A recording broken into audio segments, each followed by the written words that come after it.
जानबूझकर चोर को भी सदका नहीं दिया जा सकता है। आप जानते हैं कि आदमी चोरी करता है तो सदके का माल आप चोर को नहीं दे सकते, शरीयत में मना है। आप सदका सिर्फ गरीब को दे सकते हैं जो उसका मुस्तहिक हो। लेकिन इस आदमी ने तो धोखे से सदका दिया, लेकिन नीयत क्या थी? मैं किसी गरीब की मदद करूं, मैं किसी गरीब की मदद करूं।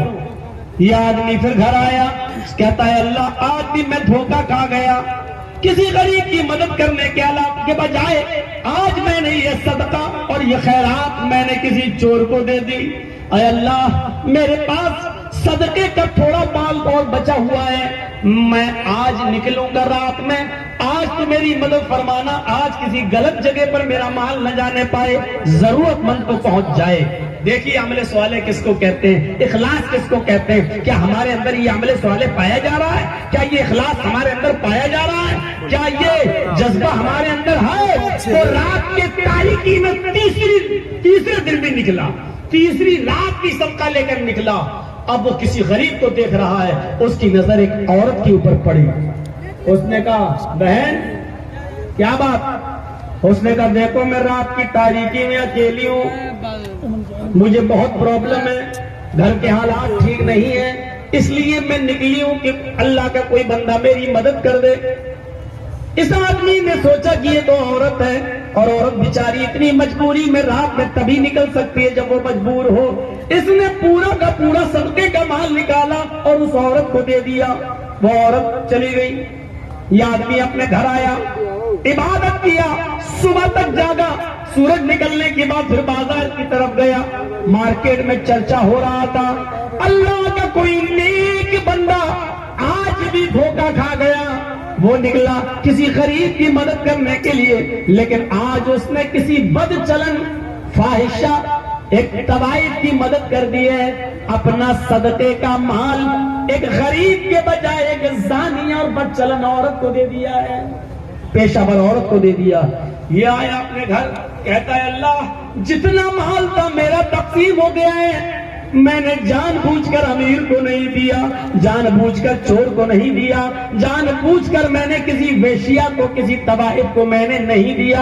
आए मेरे परवरदिगार, आए मेरे अल्लाह, मैंने जानबूझकर नहीं दिया। अगर तू मुझे सवाब न दे तो मुझे अजाब भी मत देना। अगर मेरे सदके को तू कबूल न करे तो आए मेरे परवरदिगार गलत जगह पर पहुंचाने का अजाब भी मुझे मत देना। अब रात में सो रहा है तो ख्वाब में क्या देखता है? बुखारी शरीफ की हदीस, ख्वाब में देखता है कि इससे कहा जा रहा है अय अल्लाह के नेक बंदे, तू तो किसी गरीब की मदद करना चाहता था, तेरे दिल में गरीब की मदद करने का जज्बा था, तूने चोर की मदद तो धोखे से की है, तूने तो अमीर की मदद धोखे से की है, तूने तो बदचलन औरत की मदद धोखे से की है। यानी तुझे पता नहीं था, तेरी नीयत तो गरीब को की मदद करने की थी। इस नीयत की वजह से अल्लाह ताला ने तेरे सदके को कबूल कर लिया है, अल्लाह ताला ने तेरे सदके को कबूल कर लिया और उन तीनों लोगों को भी हिदायत दे दी। अमीर ने भी गुनाह का काम छोड़ दिया और वो पैसा गरीबों में खर्च कर दिया, चोर ने भी चोरी से तौबा कर ली और वो पैसा गरीबों में खर्च कर दिया, और जानिया बदचलन औरत ने अपने पेशे से तौबा कर ली और उस पैसे को गरीबों पर खर्च कर दिया। मेरे प्यारे साथियों गौर कीजिए, ये है अमले स्वाले।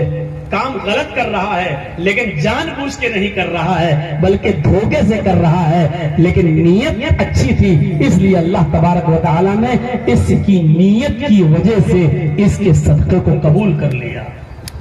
आपकी नीयत अच्छी होनी चाहिए, नीयत, लेकिन नीयत अच्छी है तो जानबूझकर गलत काम आप करोगे तो वो गलत काम जायज नहीं हो जाएगा। मसलन हमारे पड़ोस में गरीब लड़की रहती है, बहुत गरीब, उसकी शादी होने वाली है, उसके पास कुछ नहीं है, हमें मालूम है कि फला जगह पर सुनार की दुकान है, हम सुनार की दुकान में घुस गए, चोरी की, उसका सोना वोना चुरा के लाए, लेकिन हमारी नीयत क्या है? हम इस सोने को अपने ऊपर खर्च नहीं करेंगे, अपने बच्चों पर खर्च नहीं करेंगे, बल्कि उस गरीब लड़की की शादी करवा देंगे इससे। देखिए हमारी नीयत अच्छी है लेकिन हम जानबूझकर गलत काम कर रहे हैं, तो जानबूझकर अगर हम कोई गलत काम करेंगे, उसमें नीयत हमारी अच्छी होगी, तो वो बुरा काम हमारा अच्छा नहीं हो जाएगा। अगर धोखे से हम गलत काम कर रहे हैं और नीयत अच्छी है तो अल्लाह रब्बुल आलमीन कबूल कर लेगा। मसलन सदका हम किसी गरीब को देना चाह रहे हैं और वो आदमी अपने आप को गरीब बता रहा है और हम धोखे से गरीब समझकर उसकी मदद कर रहे हैं, लेकिन वो अमीर आदमी है, तो अल्लाह रब्बुल आलमीन सदके को कबूल कर लेगा, क्योंकि हमारी नीयत गरीब की मदद करने की थी, अमीर की मदद करने की नहीं। धोखे से हमने किसी चोर को दे दिया, अल्लाह माफ कर देगा और उस सदके को कबूल भी कर लेगा और हमें माफ भी कर देगा। क्यों? क्योंकि हमारी नीयत चोर को मदद करने की नहीं थी, बल्कि गरीब की मदद करने की थी। तो मेरे भाइयों, अमले सवाले इसको कहते हैं जो सिर्फ अल्लाह के लिए किया जाए और खालिसतन अल्लाह के लिए किया जाए। आपने वो वाकया सुना होगा, जंगल में एक आदमी जा रहा है, ऊंट के ऊपर सामान लदा हुआ है, थक जाता है, एक जगह अपने ऊंट को दरख्त से बांध कर सो जाता है। आंख खुलती है तो देखता है ऊंट गायब। आंख खुलती है तो देखता है ऊंट गायब। पूरे जंगल में तलाश करता है, पूरे जंगल में तलाश करता है, लेकिन उसको ऊंट कहीं नहीं मिलता। कभी इस झाड़ी, कभी उस झाड़ी, कभी इस पहाड़ी, कभी उस पहाड़ी, हर जगह वो तलाश करता है, लेकिन उसको ऊंट कहीं नहीं मिलता। थक हार कर बेचारा, थक हार कर उसी जगह पर बैठ जाता है। आंख लग जाती है, जब दोबारा उसकी आंख खुलती है तो क्या देखता है, क्या देखता है कि ऊंट तो मेरा उसी जगह पर बंधा हुआ है। जब उसने ऊंट के सामान को देखा तो क्या देखता है, एक अनाज का दाना भी कम नहीं है, एक फल भी कम नहीं है, एक कपड़ा भी कम नहीं है। जैसा उसने ऊंट पर सामान को लादा था, बांधा था, वो सामान वैसा ही का वैसा उस ऊंट के ऊपर बंधा हुआ और लदा हुआ है। तो इसको देखते हुए खुशी में उसके पैरों के नीचे से जमीन सरक गई। वो मारे खुशी के ये उल्टे जुमले बोल दिया, मारे खुशी के उल्टे जुमले बोल दिया। और इन उल्टे जुमलों को सुनो, क्या है ये उल्टे जुमले? वो मारे खुशी के आसमान की तरफ देखता है और मारे खुशी के बोलता है, अल्लाहुम्मा अंता अब्दी व अना रब्बुक, अल्लाहुम्मा अंता अब्दी व अना रब्बुक। आय अल्लाह, वाकई तू मेरा बंदा है। देखिए, अल्लाह को बंदा कह रहा है, अल्लाहुम्मा अंता अब्दी, अल्लाह वाकई तू मेरा बंदा है, व अना रब्बुक, और मैं तेरा रब हूं। कितने खतरनाक जुमले हैं। क्या कोई शख्स अल्लाह ताला को अपना बंदा कह सकता है? ये आदमी उल्टे जुमले बोल गया, वाकई तू मेरा बंदा है और मैं तेरा खुदा, तू मेरा बंदा, मैं तेरा रब। लेकिन अल्लाह मुस्कुरा दिया, उसके ये गुफ्तगू सुनकर मुस्कुरा दिया, जबकि इस आदमी को बर्बाद कर देना चाहिए था, हलाक कर देना चाहिए था। फिरौन ने इससे भी ज्यादा खतरनाक जुमले बोले थे, फिरौन ने इससे भी ज्यादा खतरनाक जुमले बोले थे। क्या कहता था वो? फिरौन इससे ज्यादा खतरनाक जुमले नहीं, ये फिरौन से भी ज्यादा खतरनाक जुमले ये बोला।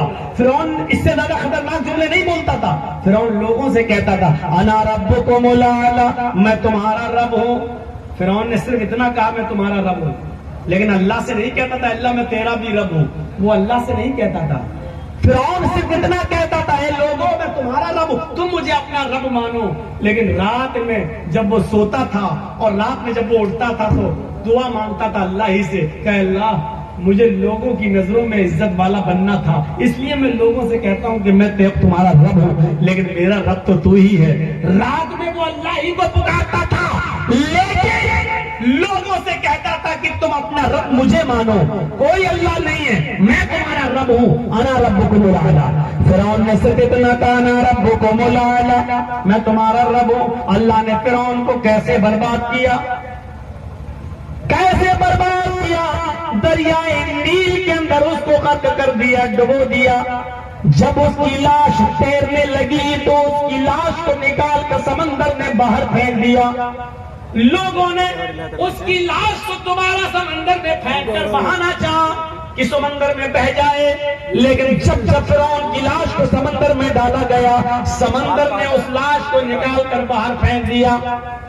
उसकी लाश को जमीन में दफनाने की कोशिश की गई, जमीन ने भी फिरौन की लाश को एक्सेप्ट नहीं किया, जमीन ने भी फिरौन की लाश को निकाल कर बाहर फेंक दिया।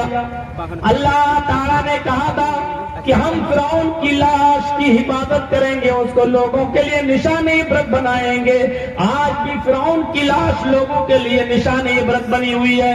मेरे भाइयों, फिरौन को अल्लाह ने तबाह बर्बाद कर दिया और आज भी फिरौन की लाश निशाने इबरत बनी हुई है। लेकिन फिरौन से भी ज्यादा खतरनाक जुमले बोलने वाला यह आदमी जिसने कहा अल्लाह वाकई तू मेरा बंदा और मैं तेरा खुदा, वाकई तू मेरा बंदा मैं तेरा रब। अल्लाह ने इस आदमी को न कोई सजा दी है, न इसको आजाद दिया है, न इसको गुनाह दिया है, बल्कि मुस्कुराया और इसको माफ कर दिया है। इसलिए कि दोनों में फर्क है। फिरौन जब लोगों से कहता था मैं तुम्हारा रब हूं, तो वो जानबूझकर कहता था, और इस आदमी ने जो कहा वाकई तू मेरा बंदा मैं तेरा खुदा, तो ये आमदन नहीं कहा, कसदन नहीं कहा, उसके दिल में ये नियत ही नहीं थी कि मैं अल्लाह को अपना बंदा कहूं, बल्कि मारे खुशी के वो समझ नहीं पा रहा है कि उसके मुंह से क्या निकल रहा है। मारे खुशी के कह गया तू मेरा बंदा मैं तेरा खुदा मैं तेरा रब। वो उल्टे जुमले, हालांकि कहना वो ये चाह रहा था, उसके दिल में नीयत ये थी कि वाकई तू मेरा रब है मैं तेरा बंदा, वाकई तू मेरा रब है मैं तेरा बंदा। लेकिन मारे खुशी के उसकी जबान से निकल गया वाकई तू मेरा बंदा और मैं तेरा रब। तो अल्लाह जानता है, फरमाया इसके दिल में मुझे बंदा मानने की नीयत नहीं थी, मैं दिलों के हाल को जानता हूं, ये दिल से मुझे रब मानता है। हाँ, धोखे से उसकी जबान से निकल गया है, जानबूझकर नहीं, अल्लाह ने माफ कर दिया है। देख रहे हैं आप,